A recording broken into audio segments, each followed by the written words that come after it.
on both sides of the ball. I feel like, and also attack closeouts and being a highly intelligent player. All right, Isaiah, I'll get us started. What has your experience been so far throughout this process? Say it again. What has your experience been so far throughout this process? Oh, it's been pretty positive. Talking with teams, just interacting with other players. It's kind of like a AU reunion, as I've been calling it. But it's been great. Like I said, it's been nothing but respect. NBA has been treating us well. It's hard for me to just sit here and watch though, because I want to get out there and play. But you know how that goes. Slowly getting back to the court. Right, with the next question, let's go to Spencer. Spencer Davies, basketballnews.com. Isaiah actually was going to ask you that. How's that injury coming and just the rehab process? Yeah, it's actually been great. I'm trending every day. I get to do a lot more. Like tomorrow, I'm able to be on the Stairmaster. And I'm finally getting out of the boot. I can walk around with a plate in my shoe. It's just everything's, you can see the light at the end of the tunnel. And it's all about just getting back to the court healthy. Not trying to be too quick, just trying to take care of myself. But no, everything's looking good. I'm able to run underwater. I'm on ellipticals. I'm on bikes. I can stand and shoot like little bunny jumpers without fully jumping. But, just getting back out there is my main goal. I'm excited for it. Who's been in your ear throughout this whole process, just getting to the next level, making that transition? Obviously, there's a lot of Michigan Wolverines in there. Yeah, it's been a lot of Jordan. Jordan's really, he told me, don't rush it. Everybody, they have your resume. They know what you can do. They know what you're capable of, your potential, all that. So there's no reason to rush back. Just make sure you're 100% and just make sure you're happy. You don't want to come back and you're out there just moving around slow. It's only going to mess up yourself. So he just told me, honestly, just take my sweet time. Is it cool going through this process with Franz? Yes, I've interviewed many different. I was actually just talking to him the other day. He's out in LA, living life. I like messing with Franz. He's just a great kid, high hopes, great basketball player, and I'm excited for his future just as much as anyone else because I know what the work he's put into. What are you hoping to get done at this next level, just as far as your goals, just as far as what you're going to bring to the table? Yeah, first of all, I'm a long-term thinker. I'm not really thinking about short-term, so getting drafted obviously is a priority, but, playing in the league is my main priority. Just definitely get on the court my first year because I know I can affect the game of winning. Whatever that coach wants me to do, I can do it. Be a shooter, I can be a shooter. I can create. It's all about just gaining that trust with the coach first. I'm going to come in and, I'm going to play my minutes as hard as I can so I can get more minutes the next game, hopefully. What did it mean for your career to have somebody with NBA experience as a player and as an assistant be your head coach in college and to make that an easier transition for you? One big saying, I guess I would say it's a cheat code. I have access to Coach Howard, who's played 19 years in the league. He's coached a couple 3 years in the league. So he has a lot of knowledge. And I used my last 2 years in Michigan to really pick his brain. He was super, super helpful, more helpful than he actually needed to be. And that just shows what kind of guy he is. He's a real good guy, great head on his shoulders. A lot of guys with that type of lifestyle that he's been through and he's played and, the type of was Coach Howard. Coach Juwan Howard, and he could just retire, but he wanted to come back and coach and teach his young Wolverines to be men. That's the most important thing. It's just Okay. set a goal for myself. Next question, let's go to Chris. I'm more happy that I've Jay, done that for myself. how much have you talked to Juwan, and how tough was it, man, for you to watch, and how painful was that to watch your teammates play without you there at the end of the year?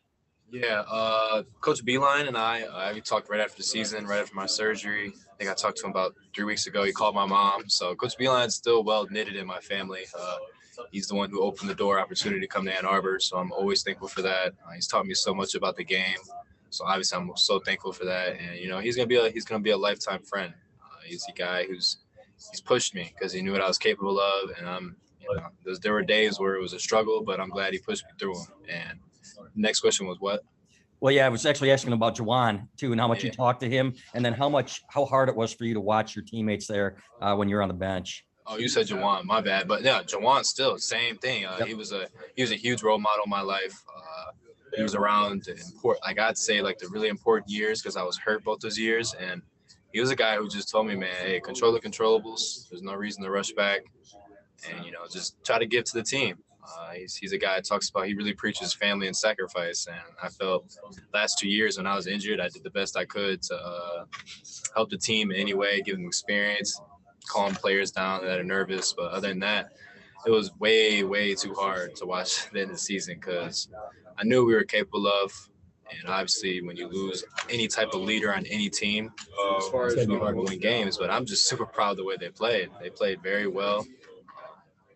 And I don't know, I was in the locker room doing everything I could. I just tried to, like I said, calm the nerves down for the young guys. But they didn't just get prepared for that game. They were prepared all the way back in like July, June. If you ask Coach Howard, he'll say the same thing. He prepares everybody the same.